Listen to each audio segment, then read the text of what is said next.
Our magical potential, it's like where we are from, what kind of physical setting we have, what kind of language talk, what kind of life experience we have. It's like all manifested as our talent, our fresh desire. It's coming from our, it's like fundamental energy. It's like we all manifested in our life experiences to have greater joy and more beauty to see in our daily life basis, and to live out this full potential, our talent to share with other people. So I feel like it's enabled with this method AFP. So this is the reason why I'm so fascinated. Absolutely. Yeah, it's such a complete kind of approach, as you say, that it's also almost like uncovering what is always been there, that core of beauty, that uniqueness that you have, that I have, that every single woman on this planet has. And I like the metaphor, that we are like a box of chocolates. We are all chocolate, but we are all having different flavors, and it's about unpacking what is it that is covering, what kind of social conditioning is being picked up there that is not allowing for that to shine, for that to radiate, and to send a very clear signal so our desires can come manifest. That life course, that like human privilege of having desire, to actually get there, we need to also unpack and shed what is covering. And I also feel that is what AFP is doing, and because it's going through the body, it's going through the energy system, and it's affecting obviously the psychology and how we express ourselves, how we move through the world. So in a very grounded level, it's spirituality meeting a very grounded 3D experience that we have, and affecting everything in the most authentic way. When I try to explain what is AFP, AFP is created from the great, the gorgeous woman named as Rachael Jayne. AFP and nowadays AMP as well, out of masculine presence. This is consisted from 44 practices. Easy to say, it's a yoga for consciousness. It's like we practice it and we get to know each other with ourselves. I mean, it's like many kind of corner in our inner self, right? Mentally, sometimes physically, emotionally, spiritually, and maybe destiny-wise or desires. There's so many components in ourselves. So we come to touch to that. Sometimes it's a unconscious detectable level, sometimes not, but we get to know each other, utilize it, let it bloom and let it rise. So this is a kind of yoga, I think. Yoga is also, it's like you try once, you see the differences. You do it in regular basis and you will see massive differences. So by time. So I think AFP is, and also maybe when I can also add some information, I would also say, as in this world, regardless of how we perceive it, and this world is more until now or still now, it's mainly and mostly under masculine order. Oh, yeah. The system is made from masculine, let's say, energy, and it's really beyond of the term. It's a woman and a man, masculine and a feminine. It's just simply says masculine energy made this world, this system, social system, collective consciousness level. It's a dominant energy, it's a masculine energy. So, but we all have feminine energy. I have it, even men have it, other women have it, but still we don't know how to connect ourselves and how to utilize it and how to open up this potential to see what can it do, right? What kind of impact it has. We don't know it. So we explore it. This is a kind of maybe more than 50% of human being is missing from our potential and talent. I love that. Yeah. And it's, for most women, their dominant essence is feminine essence, and that's even more than 50%, and that is, you know, kind of like walking around with one leg missing.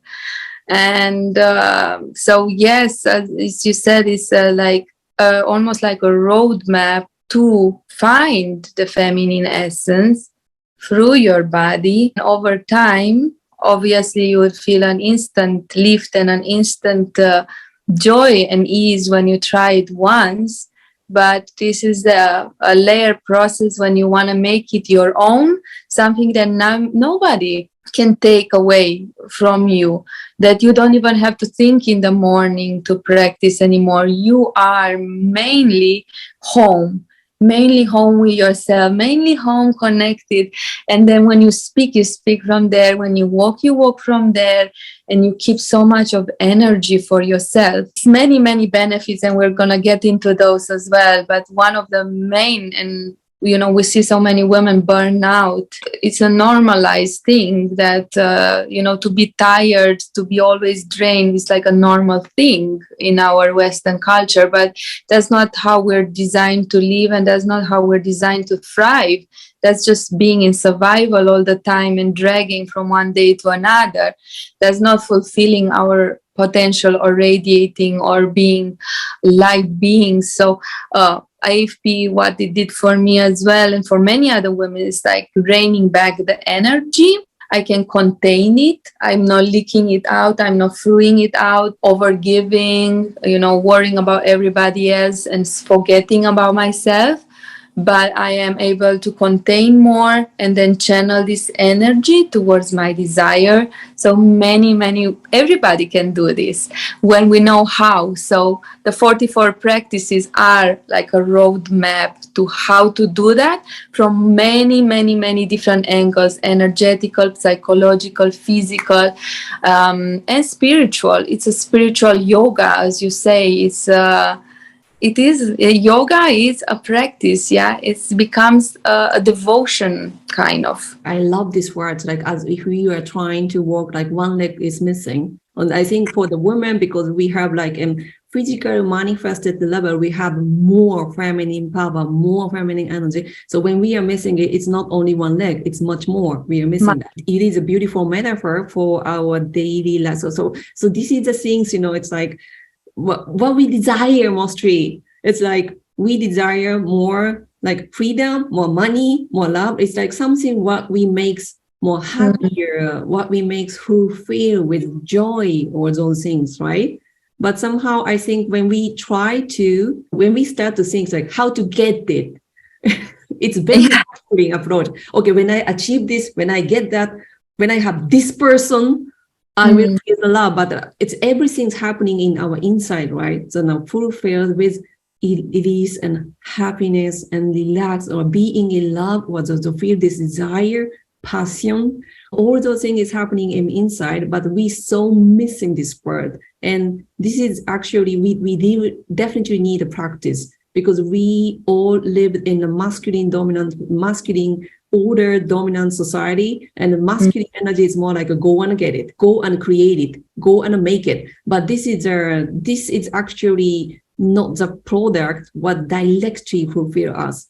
It will, but we need also the power, and it's like a space it is, or ability to feel it and hold it. This, right? So this is a kind of big secret about the feminine energy.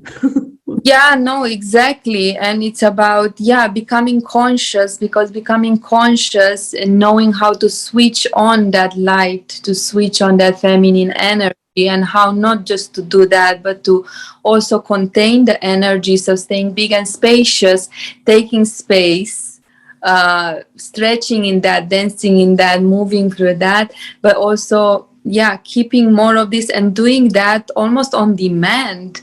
Because we have trained this earth suit, as Rachael Jayne Gruber says, the creator of this work, we have trained this earth suit, right? It's a training, how to switch it on, how to turn it up, and how to feel good, to do good for women that have a dominant feminine essence, to first feel good, to feel the love, to feel fulfilled, to feel nourished inside, before, because then we are so powerful, we are so grounded, we cannot be taken for a ride and swayed about, being sold cheap substitutes of actually what we are, our essence.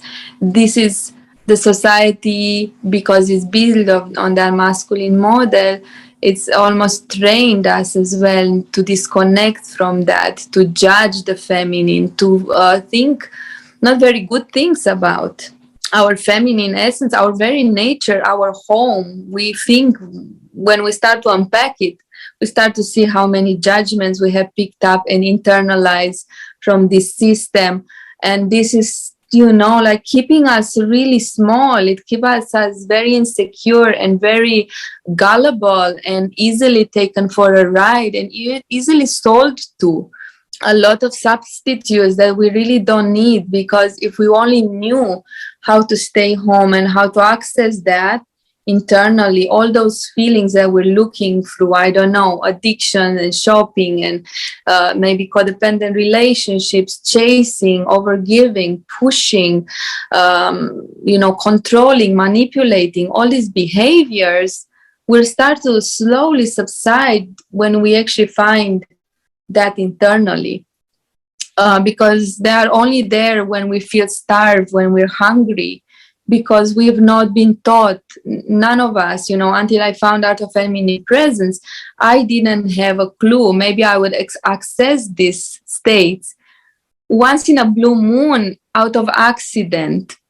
But with this, when to access it and how to feel like a whole woman on two legs, feeling firm and feeling connected. So, and from there you can, enrich all your life and uplift everything you want.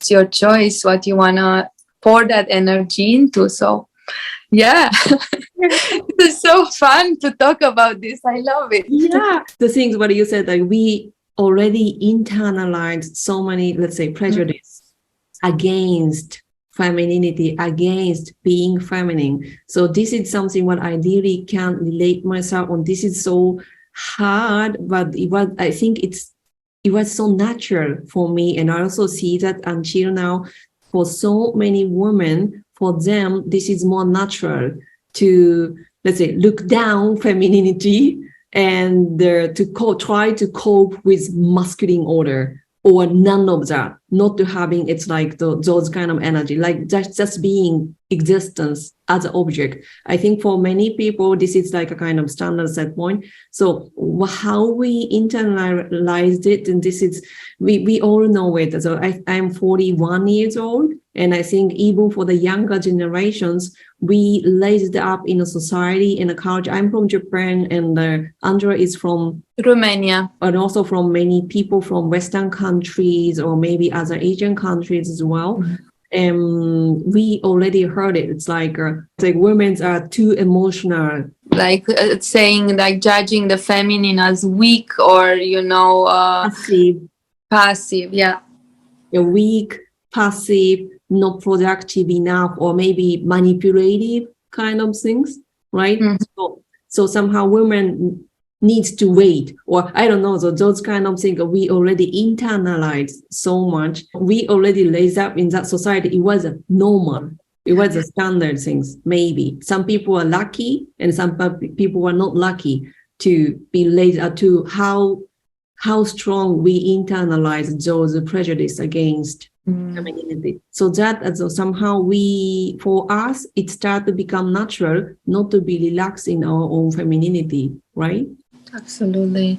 So that, and I had also strong obstacles against femininity. I think it happened. You can tell me, Andra. So maybe I'm not, and maybe I might be wrong, but I think it happens quite a lot by like high achiever. Yeah.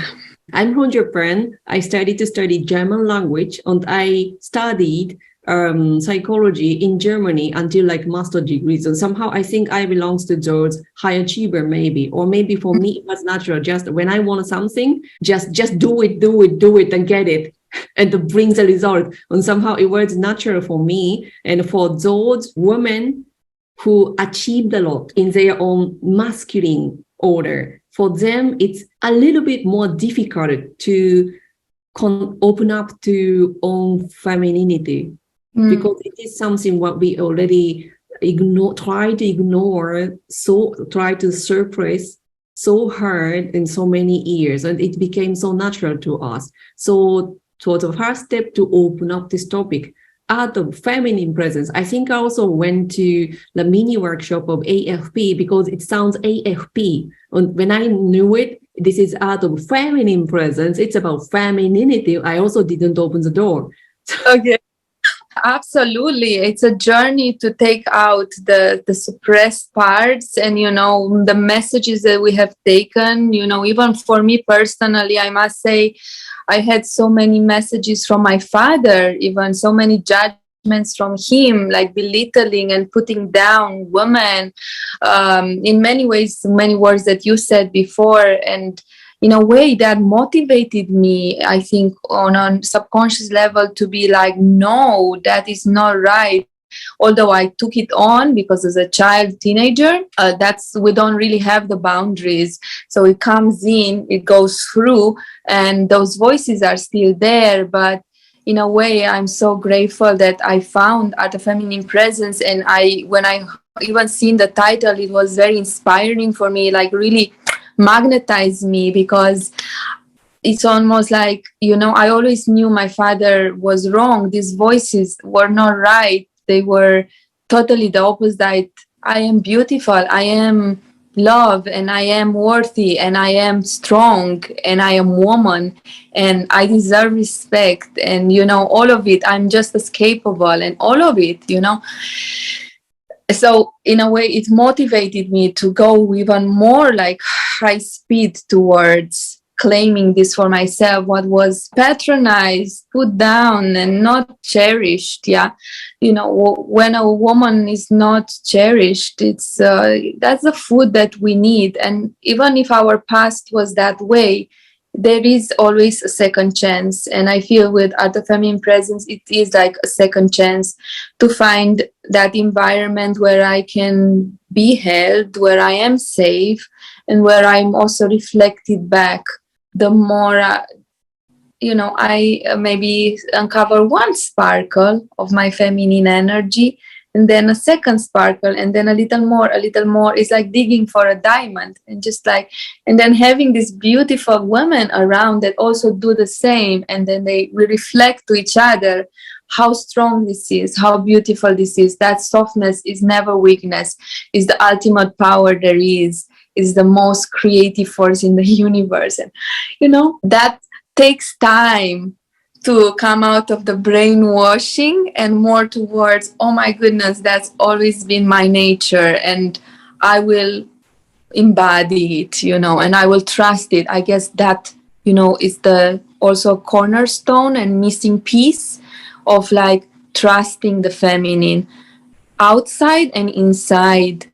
So that is a journey, as you said. It's a process, and it's for the woman that see some value in it. Somehow intuitively, they just feel there's something more here. There's something for me to learn intuitively. There's a gut, heart feeling to go towards it. And that's what I had when I found Art of Feminine Presence.